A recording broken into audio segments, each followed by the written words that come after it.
Picture a pirate crew huddled over their freshly captured treasure, but instead of heading for a remote island with shovels, they're sailing straight to the nearest port to spend every last piece of eight on rum, women, and flashy clothes. So sit back, grab a cup of tea, and get ready to explore the surprising truth about pirate treasure. We'll discover why buried chests full of gold are mostly myth, examine how pirates actually spent, traded, and laundered their plunder, and learn what pirate economics, the realities of criminal cash flow, and the rare exceptions when treasure really was buried on remote islands, reveal about human nature and the eternal struggle between immediate gratification and long-term planning. The scene is Nassau, 1716.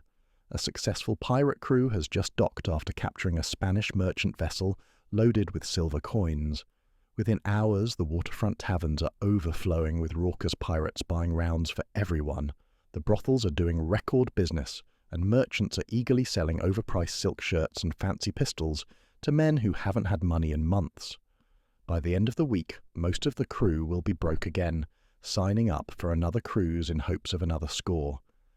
This cycle of feast and famine, not buried treasure, was the reality of pirate economics.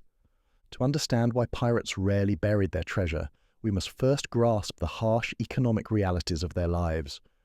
Pirates were essentially maritime entrepreneurs, operating without legal protection, banking systems, or long-term security. They couldn't open savings accounts, invest in legitimate businesses, or plan for retirement.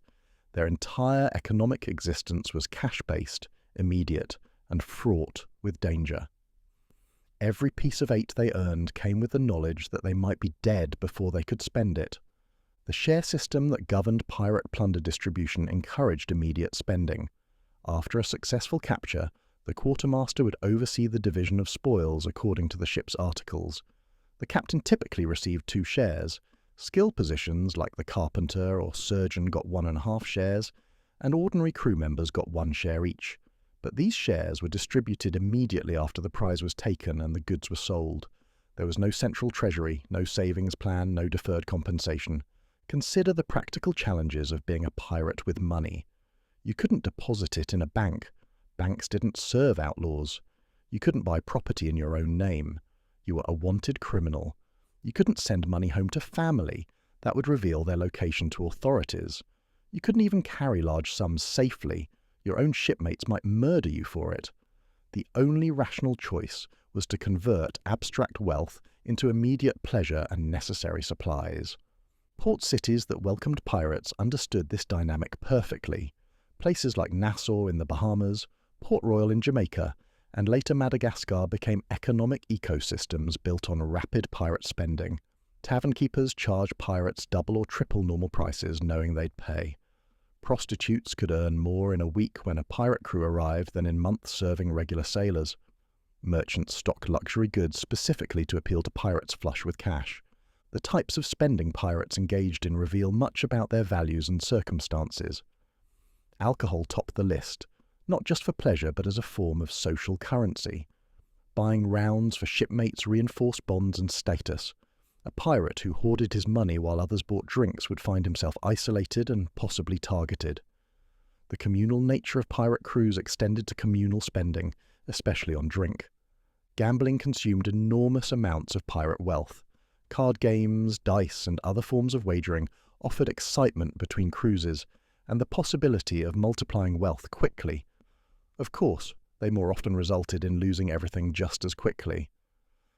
Many pirates who started the night rich ended it in debt, having gambled away not just their recent shares, but advances on future plunder. Clothing represented another major expense. Pirates famously loved fancy clothes, silk shirts, velvet coats, elaborate hats with feathers. This wasn't mere vanity. Fine clothing served several purposes. It demonstrated success to potential recruits, intimidated enemies and victims, and provided a form of portable wealth that couldn't be easily stolen while you slept. A pirate wearing expensive clothes was advertising his competence and luck. Weapons and equipment consumed significant funds. A good pair of pistols, a quality cutlass, and proper powder and shot were professional necessities. Pirates often spent lavishly on weapons, both for practical use and display. Elaborate pistols with silver inlay, or custom-made swords, showed status while providing tools of the trade. This spending was arguably more investment than consumption, though the line blurred when pirates bought far more weapons than they could practically use. Ship maintenance and supplies required constant expenditure. Pirates might own shares in their vessel, requiring them to contribute to repairs, new sails, ropes, and provisions. Careening, beaching the ship to clean the hull, was expensive and necessary. Pirates who didn't contribute to ship maintenance found themselves unwelcome on future cruises. This created another pressure for immediate spending on necessities. But perhaps the most significant expense was often overlooked by romantic accounts, bribes and protection money. Pirates operated through corruption as much as violence. Colonial officials who looked the other way expected payment. Merchants who bought stolen goods without questions required incentives. Tavern keepers who provided safe haven needed compensation. This shadow economy absorbed enormous amounts of pirate wealth. The fencing system, selling stolen goods, revealed the economic disadvantages pirates faced. A fence, someone who bought stolen goods to resell them legally, typically paid only a fraction of actual value. Pirates might capture silk worth 1,000 pieces of 8, but receive only 300 from a fence. The fence took on the risk of selling obviously stolen goods, but pirates paid dearly for this service. This markdown meant pirates needed to steal far more than they actually received. Different types of plunder created different problems. Coins were ideal, portable, dividable, and universally accepted, but many captures yielded bulky goods: sugar, tobacco, cloth, spices. These required finding buyers quickly before they spoiled or became too dangerous to hold. Pirates often sold entire cargoes for whatever they could get, simply to convert them to spendable money. This urgency further reduced their actual profits. The myth of buried treasure arose partly from a few famous exceptions that captured public imagination. Captain Kidd did bury some treasure on Gardiner's Island, but this was a desperate attempt to use it as bargaining leverage when he was arrested, not a retirement plan. He revealed its location immediately when captured, hoping to trade the information for his life. The treasure was quickly recovered by authorities, and Kidd hanged anyway. The alleged treasure of Lima, supposedly hidden by pirates who captured it from Spanish forces, represents another exception. If it existed, and evidence is sketchy, it was buried because the pirates were being pursued and couldn't safely fence such a massive haul. They presumably intended to return quickly, but were captured or killed first. This wasn't investment strategy, but emergency desperation. Oak Island's famous Money Pit has attracted treasure hunters for centuries, but no definitive proof links it to pirates. The elaborate booby traps and flooding tunnels described by treasure hunters seem far beyond what desperate pirates would construct. More likely, if anything was ever buried there, it was a much simpler cache that has been elaborated into myth through centuries of failure and wishful thinking. The few documented cases of pirate burial share common features. They were temporary measures during emergencies, not long-term planning. Pirates buried treasure when being chased, when they couldn't safely reach a port, or when internal conflicts made carrying wealth dangerous. They intended to retrieve it within days or weeks, not years. The romantic image of pirates burying treasure for retirement fundamentally misunderstands their economic reality. Consider the practical problems of burial. First, you needed to trust your crew absolutely. Anyone who knew the location could return and claim it.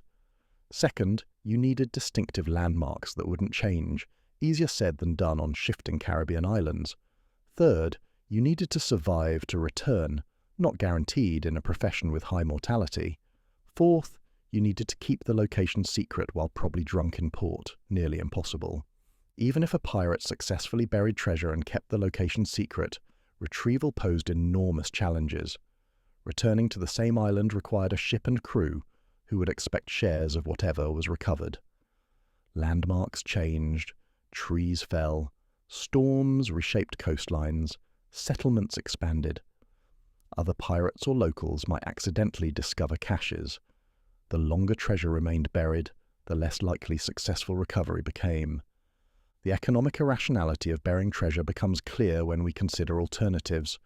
A pirate with 1,000 pieces of 8 could buy a small plantation, a share in a merchant vessel, or a tavern. These investments, while risky for wanted criminals, offered better returns than buried metal. Many successful pirates did exactly this. laundering their criminal proceeds into legitimate businesses. The pardon system created another avenue for converting pirate wealth into legal assets. Periodically, colonial governments offered pardons to pirates who surrendered and promised to reform. These pardons often came with unofficial understanding that past crimes and profits would be forgotten. Pirates who took advantage of these offers could use their wealth to establish legitimate lives, buying property and businesses under their own names. Marriage provided another laundering mechanism. Pirate wealth could purchase acceptance into colonial society through dowries and marriage settlements. A wealthy pirate could court a widow with property or a merchant's daughter, converting criminal proceeds into family respectability. Several famous pirates ended their careers this way, their children never knowing the source of family wealth. Some pirates invested in their own future careers through education and skill development. Ship surgeons commanded premium shares because of their specialized knowledge. Pirates might pay for training in navigation, gunnery, or languages, skills that increased their value to crews and their chances of survival. This human capital investment made more sense than buried coins. The port cities where pirates spent their wealth developed sophisticated economies around this influx. Nassau, during its pirate heyday, supposedly had one tavern for every 10 residents. Port Royal before the 1692 earthquake was called the wickedest city on earth, largely due to pirate spending. Madagascar developed an entire supply industry catering to pirates operating in the Indian Ocean. These pirate havens operated on boom and bust cycles. When successful crews arrived, money flowed like water. Merchants made fortunes, prostitutes earned dowries, and tavern keepers expanded their establishments. When pirates were scarce, due to naval crackdowns, pardons, or simply bad hunting, these same businesses collapsed. Entire economies depended on continuous pirate success. The multiplier effect of pirate spending stimulated colonial economies in ways officials rarely acknowledged. Pirates paid premium prices for goods and services, injecting hard currency into cash-starved colonies. They created demand for luxury goods that merchants wouldn't otherwise import. They provided markets for surplus agricultural products. Colonial governors who publicly condemned piracy often privately appreciated its economic benefits. The archaeological record supports accounts of rapid pirate spending rather than burial. Pirate shipwrecks reveal everyday items: pewter plates, glass bottles, clay pipes, not hoarded treasure. Excavations at known pirate settlements find evidence of conspicuous consumption. Imported ceramics, wine bottles, luxury items, not careful saving. The material culture of piracy speaks to immediate gratification. Modern treasure hunting perpetuates myths while revealing realities. Metal detectorists comb beaches finding occasional coins, almost certainly dropped accidentally, rather than buried deliberately. Professional treasure hunters have spent millions searching for legendary caches, finding mostly disappointment. The few successes typically involve shipwrecks, treasure lost in transit, not deliberately buried. The psychology of treasure hunting reveals why burial myths persist. The lottery-like appeal of finding buried treasure attracts people despite overwhelming odds. Each failure gets explained away. Wrong island, misread clues, need better equipment. The occasional find of Spanish coins on a beach reinforces hope, while ignoring that these were likely shipwreck scatter, not pirate burial. Legal complexities further complicate modern treasure hunting. Most nations claim ownership of archaeological artifacts, including pirate treasure. Finding buried treasure doesn't mean keeping it. Governments, landowners, and archaeological authorities all claim stakes. Modern treasure hunters face legal battles that make pirate-era fencing look simple by comparison. The entertainment industry perpetuates burial myths because they're narratively satisfying. A chest of gold buried on a tropical island with a cryptic map provides better story structure than pirates spending everything on rum and women. Fiction requires delayed gratification, careful planning, and hidden secrets, exactly opposite to actual pirate behavior. Historical pirates who transitioned to legitimate life revealed spending patterns through their estates. Successful pirates who survived to respectability typically died owning property, ships, or businesses, not with maps to buried treasure. Their wills mention real assets, not secret caches. This documentary evidence contradicts burial myths. while confirming investment in tangible assets. The gender dynamics of pirate spending deserve consideration. While pirates were overwhelmingly male, their spending significantly impacted women in port cities. Prostitutes, tavern workers, and merchants' wives all participated in the pirate economy. Some women accumulated significant wealth from pirate spending, using it to establish their own businesses or buy property. Racial aspects of pirate economics also merit attention. Pirates' crews often included escaped slaves and free blacks who received equal shares. Their spending in port faced additional challenges. Many establishments served whites only. This created parallel economies where black pirates spent money in different taverns and with different merchants, contributing to the development of free black communities in port cities. The seasonal nature of piracy affected spending patterns. Hurricane season reduced pirate activity, creating lean months when credit extended during flush times came due. Pirates who hadn't saved, meaning most of them, faced desperate circumstances. This cyclical poverty reinforced the tendency to spend immediately when money was available. Credit systems developed to smooth these cycles. Tavern keepers and merchants extended credit to known pirates between cruises, charging hefty interest. Pirates might spend their shares before earning them, going to sea already in debt. This credit trap ensured continued participation in piracy. Pirates couldn't quit while owing money to dangerous creditors. The role of pirate quartermasters in managing collective funds revealed sophisticated financial practices. While individual shares were distributed immediately, ships maintained common funds for supplies and repairs. Quartermasters who managed these funds developed accounting skills that some later used in legitimate businesses. Their records, where they survive, show careful tracking of expenditures. Insurance and risk management among pirates took informal forms. Crews might pool resources to support injured members beyond official compensation. Pirates too damaged to continue sailing might receive stakes to set up small businesses in port. These informal social insurance systems substituted for the burial of retirement funds. The international nature of piracy created currency exchange challenges. Pirates might capture Spanish pieces of 8, Portuguese gold, Dutch guilders, and British pounds in a single cruise. Converting these to spendable money in specific ports required knowledge of exchange rates and trustworthy money changers. Pirates lost significant value in currency conversion, another drain on their wealth. Language and literacy affected pirate economics. Illiterate pirates, the majority, couldn't keep written records of debts or buried locations. They relied on memory and trust, both fallible in a world of heavy drinking and sudden death. Literate pirates who might have better managed wealth often had options beyond piracy, selecting out of the profession. The collapse of major pirate havens demonstrated the fragility of pirate economics. When Port Royal sank in an earthquake, fortunes in pirate spending disappeared instantly.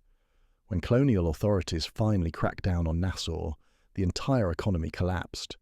Pirates who had converted wealth to local property lost everything, validating the spend-it-now mentality. Disease and mortality shaped pirate financial behavior. Yellow fever, malaria, and other tropical diseases killed pirates as surely as battle.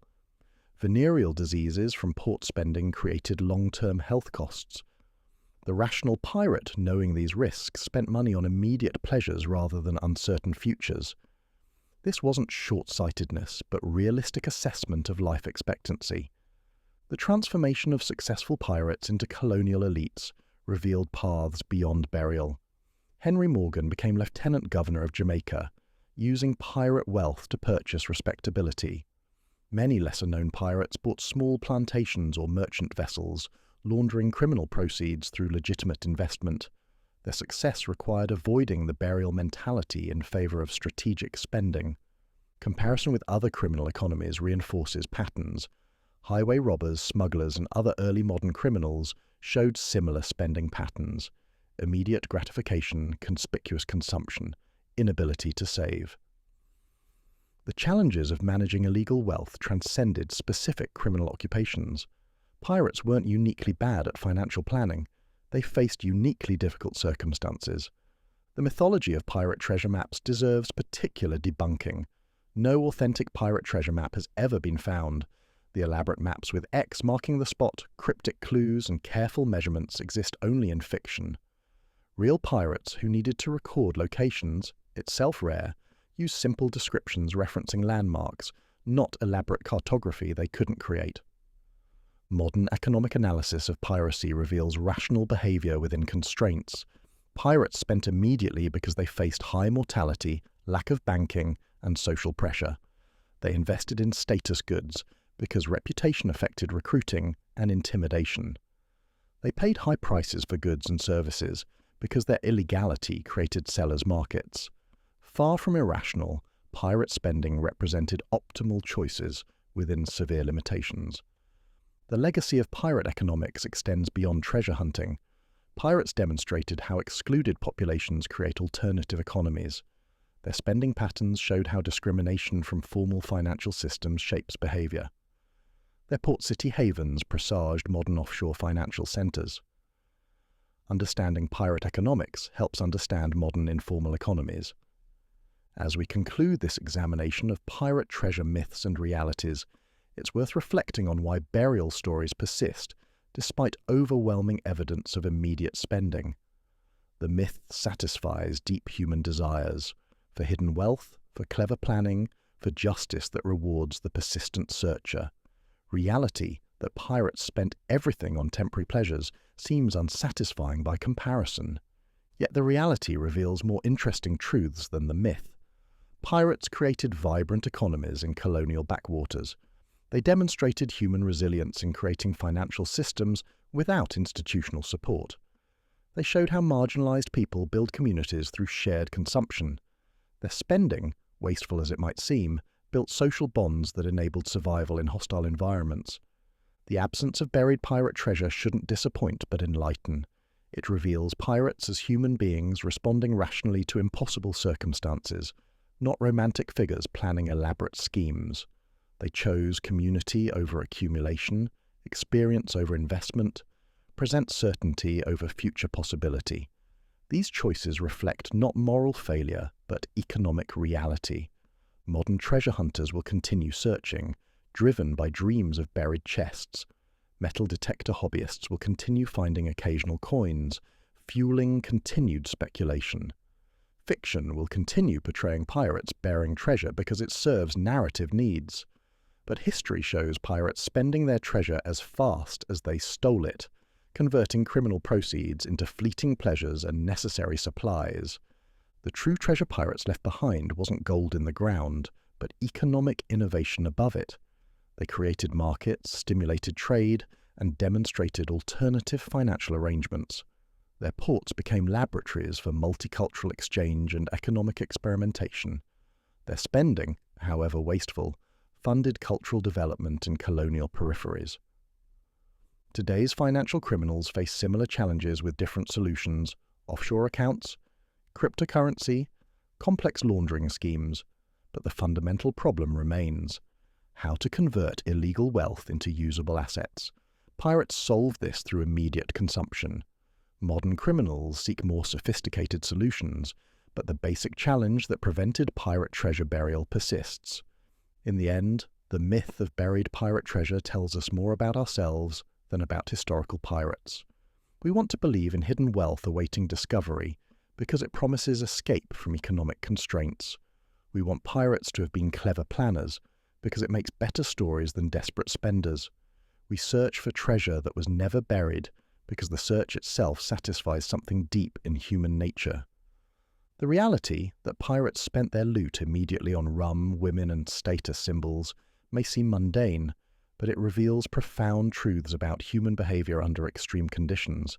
It shows how economic systems shape individual choices, how marginalization creates alternative economies, and how the romanticism of outlaws obscures the harsh realities of criminal life. The next time you hear of someone searching for pirate treasure, remember, the real pirates would have laughed at the very idea, then bought another round for the house with their latest plunder.